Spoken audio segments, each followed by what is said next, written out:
History of Us, Book 2, Chapter 19, Statues on the Common. Anne Hutchinson wasn't the only strong woman to trouble Mary Winthrop and the Massachusetts Bay Puritans. Her best friend was a problem, too. Mary Dyer was Puritan and pious. Winthrop called her a, quote, very proper and fair woman. That was when he first knew her. But Dyer followed the ways of Anne Hutchinson, and when Anne Hutchinson was cast out of Massachusetts, Mary Dyer and her husband, William, and other believers went with her. Later, Mary Dyer took a trip back to England and found other truths for herself. She became a member of the Society of Friends, the people who were known as Quakers. Quakers called their church services meetings. In a Quaker meeting, everyone is equal, anyone may speak out, and there are no ministers. Now, in the 17th century, equality was not fashionable. Besides, Quakers refused to swear oaths of allegiance to anyone but God. But oaths of loyalty to king and country were expected in England and everywhere else in the 17th century. You need to understand that the church and the government were all part of one package in the Old World. It was the church that supposedly gave the king his right to govern. It was called the, quote, divine right of kings. It was the government that gave the church support and lands. That was the way it had always been. It seemed as if people like the Quakers wanted to mess things up. The Quakers believed in toleration, and they believed each person could think for himself. What happens if you let people think for themselves? Why, the next step might be for them to say that the king's church and the king's priests weren't needed. And Quakers did say something like that when they sat in the meetings without ministers. So maybe you can see why Quakers were hated and persecuted by the authorities in England. They weren't liked any better in the colonies. The magistrates of the Massachusetts Bay Colony passed harsh laws to keep them away, but that didn't stop them. Some Quakers seemed determined to be martyrs, and Mary Dyer was one of them. She came to Boston and was sent away. She came back. This time, she was tried with 2 Quaker men, and all 3 were led to the gallows.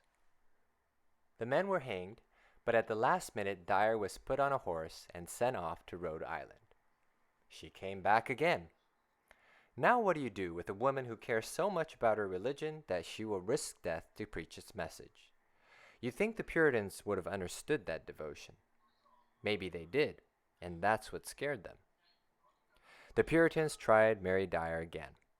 This time, they offered her her life if she would leave Massachusetts forever. She refused.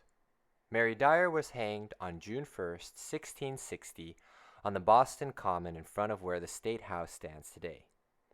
Her death was too much for some Puritans. In 1661, the law was changed.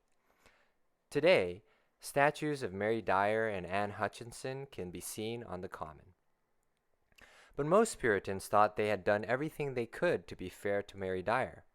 Remember, it was a different world then, a world just leaving the Middle Ages. A few people in Europe were beginning to question the old ideas, but those questions traveled slowly across the ocean.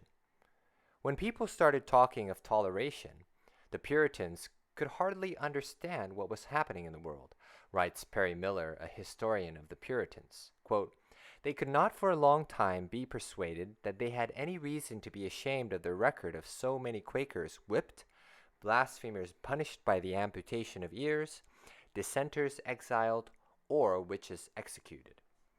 According to the beliefs in Europe at the time when Puritans had left, these were achievements to which any government could point with pride. Notes. 1.